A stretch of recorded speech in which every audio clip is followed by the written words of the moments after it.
Antusias peserta yang membludak membuat panitia harus membagi 10 kelompok yang terdiri dari setiap kelompok berisikan 3 orang dewasa. Para peserta pun bahu-membahu untuk mencapai puncak pohon pinang. Keseruan makin terlihat saat peserta berusaha mencapai hadiah yang tergantung di puncak yang telah dilumuri minyak dan menjadi rintangan yang harus dilewati. Perlombaan ini diadakan sebagai bentuk persatuan untuk meraih kemerdekaan. Ya, bisa jelaskan. Panjat pinang ini seperti yang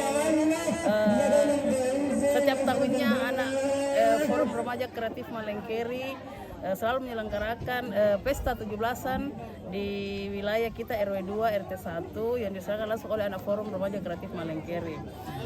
Dengan adanya lomba manjat pinang ini memacu masyarakat untuk bertambah semangatnya dengan semangat juang 17 Agustus kemerdekaan. Masyarakat juga artinya terhiburlah dengan adanya kreatif kegiatan anak-anak Forum Remaja Kreatif yang ada di